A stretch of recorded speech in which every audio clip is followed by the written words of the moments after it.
नमस्कार, मैं राकेश परमार और आप देख रहे हैं महत्वपूर्ण मुद्दा। मित्रों, महत्वपूर्ण मुद्दे में आज बहुत सारा महत्वपूर्ण विषय था। बिहार में नगर निगम चुनाव, निकाय चुनाव का परिणाम आया है। अपने अपने तरह से इसको इंटरप्रेट किया जा रहा है। बिहार में शराब माफियाओं के आगे पुलिस प्रशासन मजबूर है।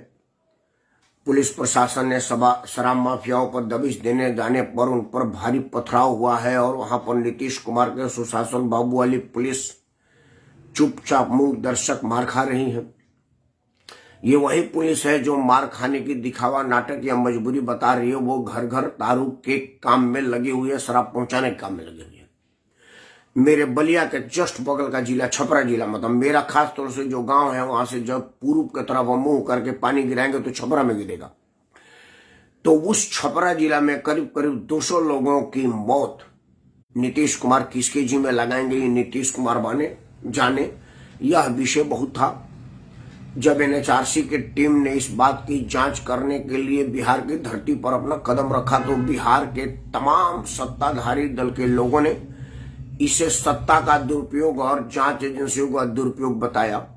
मुझे नहीं लग रहा है कि दारू से 2 आदमी का मरना गलत बात है कि मरने की जांच करना गलत बात है, लेकिन नीतीश कुमार के राज में जो ना हो जाए वो कम है। यह मुद्दा बड़ा महत्वपूर्ण है।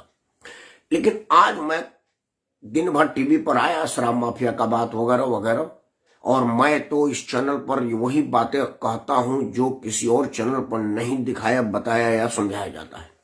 इसीलिए मेरा मानना है कि आपके इस चैनल पर उन्हीं विषयों पर विश्लेषण, खबर दिखाई, बताई या सुनाई जाती है जिस पर कोई और चर्चा नहीं करता या चर्चा करने योग्य नहीं माना जाता या चर्चा नहीं करने दिया जाता। मित्रों, आज सदन में एक बहुत ही खूबसूरत चीज देखने को मिली। अब तक भारत के संसद में मोटा माल कमाने, मोटा माल दबाने, मोटा माल छिपाने और मोटा माल बनाने पर चर्चा होता था। हर नेता एक दूसरे पर यह करता था कि फलाने ने बड़ा मोटा माल कमा रखा है, दबा रखा है, छुपा रखा है, बना रखा है। लेकिन मैं दावे के साथ तो नहीं कर सकता, क्योंकि 1952 से लेकर के 2022 तक मैं प्रतिदिन संसद के कार्रवाई को नहीं जानता, ना ही संसद के कार्रवाई की सूचना को रखता हूं, इसलिए इसकी दावेदारी मैं नहीं कर सकता।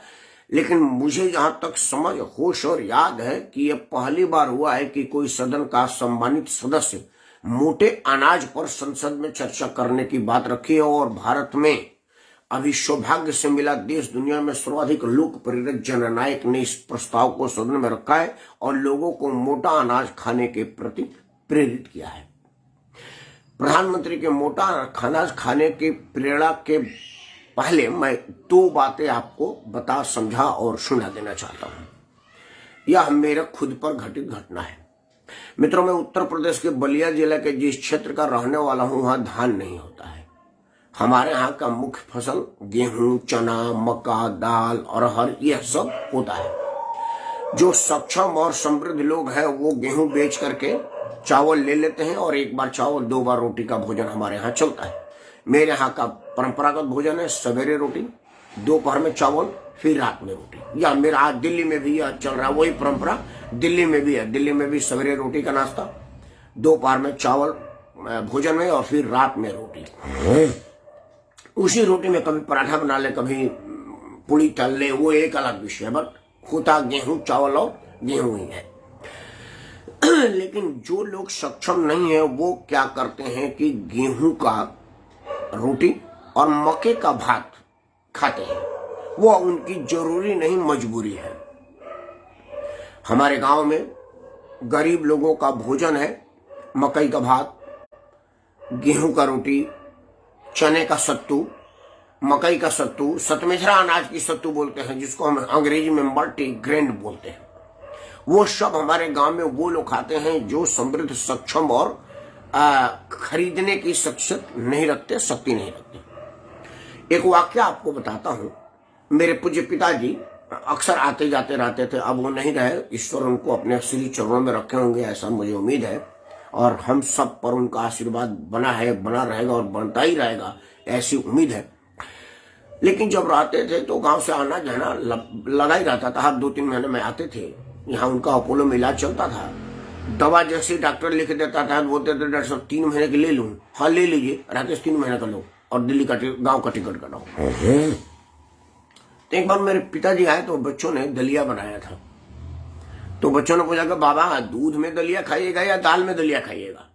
बोला दाल में भी दलिया खाया जाता है क्या? मतलब मेरे पिताजी को दलिया का मतलब दाल ही और दिलहनी समझ में आती थी। गेहूं के दारा को दलिया बोलते हैं, यह पिताजी जानते भी नहीं थे, सुने भी नहीं थे, मैंने भी नहीं सुना था।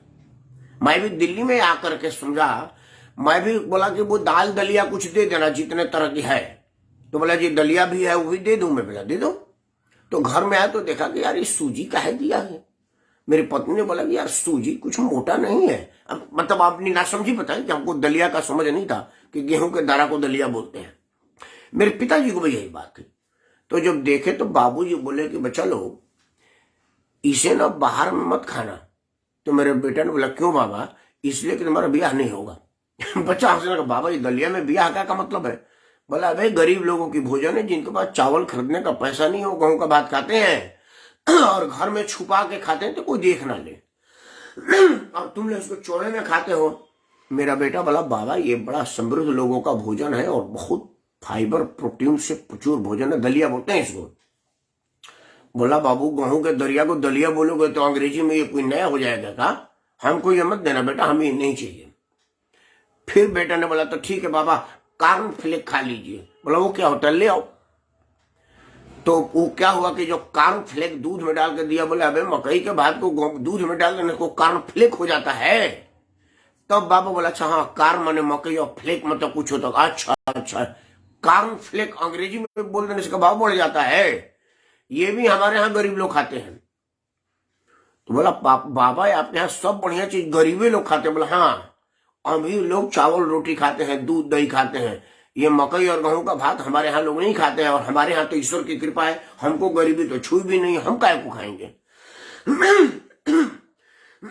मतलब मैं आपको बता रहा हूं कि हमारे गांव में जो भोजन मजबूरी में गरीबी में लोग खाते थे, आज बड़े लोग टाटा बिरला प्रधानमंत्री राष्ट्रपति को डॉक्टर बोलते हैं कि आप मल्टीग्रेन खाइए। मैं दिल्ली के जिस हिस्से में रहता हूं वहां पर गेहूं का दरने वाला मशीन है, आटा चक्की यहां पर है। और अब नरेंद्र मोदी के द्वारा मिलते हुए गेहूं के वजह से 2-3 आटा चक्की मेरे मोहल्ले में एक्स्ट्रा खुल गए। पहले एक ही होता था, लेकिन अब मैं देख रहा हूं कि 3-4 तो हमारे मोहल्ले का आसपास में हो गया, क्योंकि गेहूं नरेंद्र मोदी की तरफ से फ्री में मिल रहा है। तो पिसाई कहाँ होगी? पिसवाने के लिए तो चक्की चाहिए ना भाई, तो चक्की का दुकान खुल गया है। तो मैं यहाँ पर ना मल्टीग्रेन, मैं जाता हूँ गेहूं वाले के पास, उसके पास अनाज हर तरह का रहता है। अब जो जो अनाज मिल जाए मैं क्या करता हूँ आपको बता देता हूँ।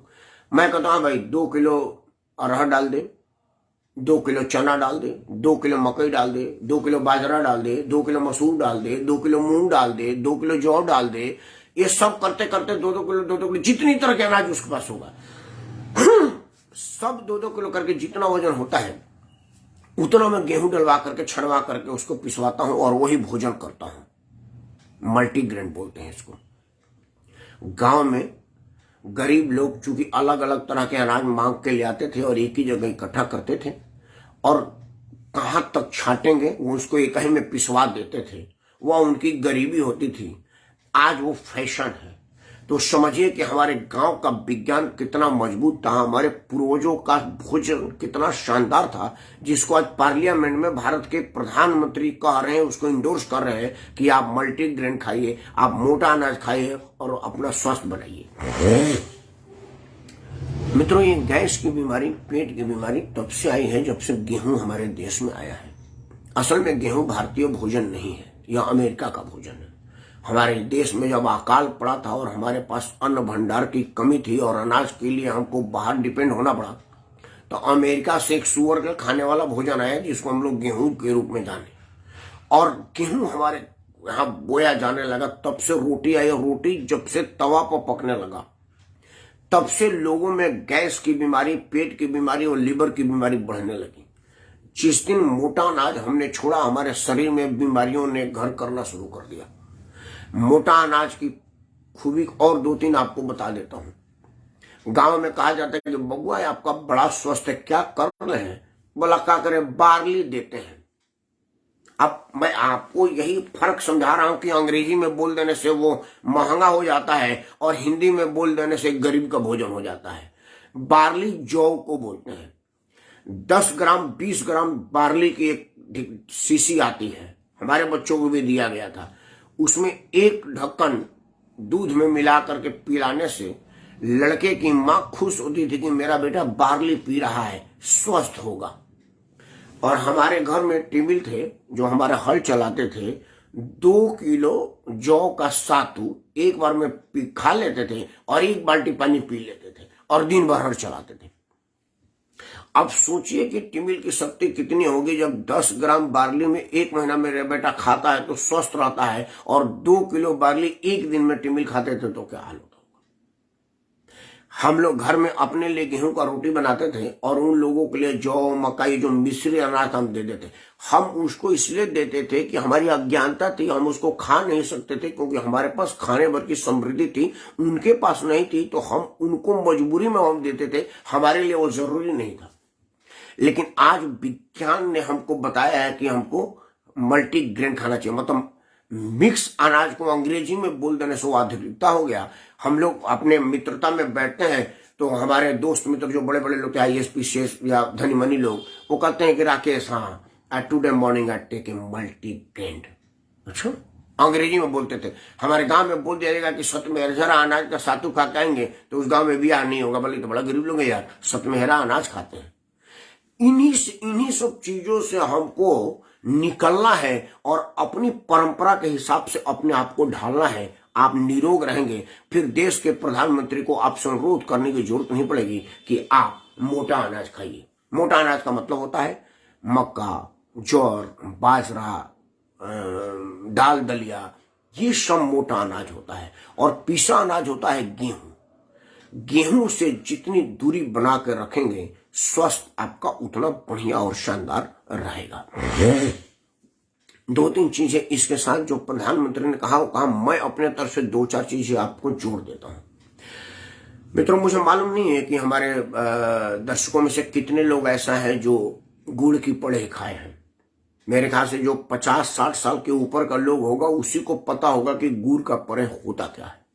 मुझे खूब बढ़िया से याद है कि हम लोग किसी रिश्तेदारी में जाते थे तो सबसे पहले जैसे ही गए हमारा हाथ पांव से नीचे धोया जाता था गर्म पानी से या ठंडा पानी से। जब तक हमारा पांव धोता था तब तक गुड़ का प्रेस सामने आता था, एक छिपा गुड़ का प्रेस मार लेते थे।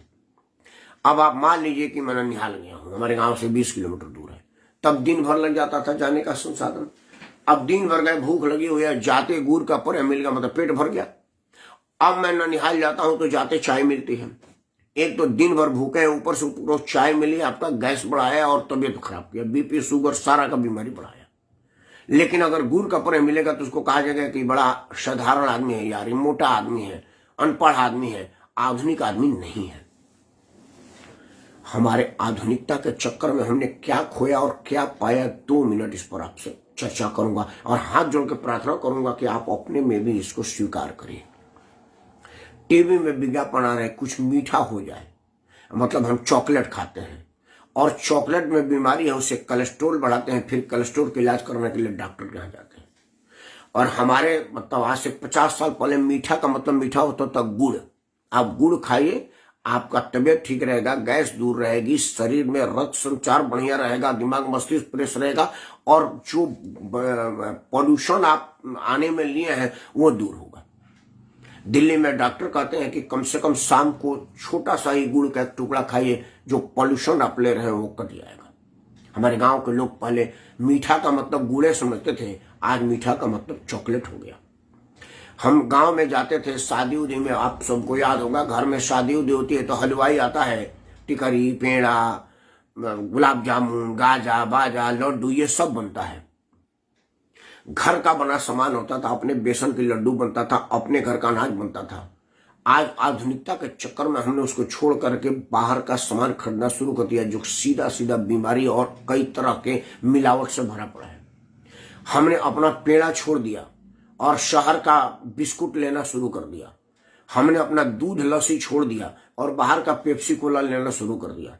हमने अपने प्रधान छोड़ दिए और उधार का प्रधान लेना शुरू कर दिया। आधुनिकता के चक्कर में अपना जवानी बर्बाद कर दिए, बीमारी ले लिए, लेकिन फिर भी आधुनिकता का लबादा अपने ऊपर ओढ़े हुए हैं और यह मान के प्राउडली कह रहे हैं कि हमने आज सुबह पेप्सी लिया था।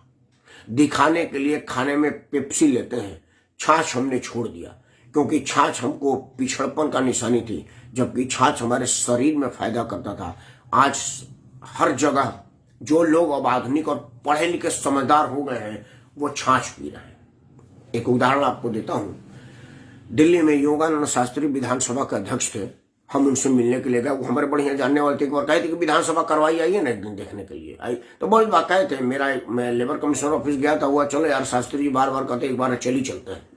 तो हम शास्त्री जी के ऑफिस में गए, उनका कार्ड गया तो उनका स्टाफ मुझको जानता था, उनके अपने रूम में बैठा दिया। सत्र हंगामेदार हो गया, बंद हुआ तो आए अपने चैम्बर में, आओ परमार जी, हाँ परमार जी को छाछ पिलाओ। तो मैं समझा कि छाछ यहाँ पर विधानसभा में बड़ा शानदार छाछ था। तो शास्त्री से पूछा, बोला मैं जाट हूं भाई परमार जी, छाछे पीते हम लोग, दूध दही पीने वाले हैं, आप कहेगा तो चाय मंगा दूंगा। योगानंद शास्त्री आपको जानते एशियंट हिस्ट्री के विद्वान हैं। राजनीति में से पहले वो एक प्रोफेसर हैं और एशियंट हिस्ट्री के विद्वान पीएचडी स्कॉलर है। इतिहास पर उन्होंने बहुत शोध किया हुआ है और उस शोध से उनको प्राप्त हुआ है कि दूध माठा छाछ पीने से शरीर बनता है और पेप्सी कोला चाय कॉफी पीने से बीमारी बढ़ती है।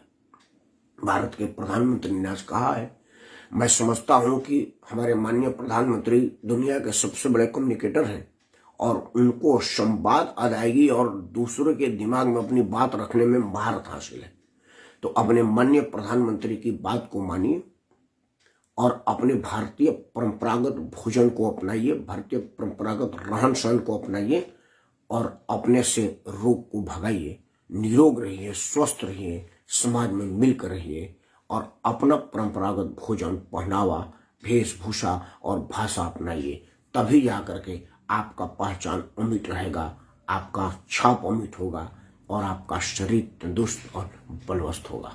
इन शब्दों के साथ मैं राकेश परमार आधुनिकता को धिक्कारते हुए, इनकार करते हुए, मना करते हुए अपनी जड़ों से जुड़ने की प्रार्थना करता हूँ। जय हिंद, वंदे मातरम, भारत माता की जय।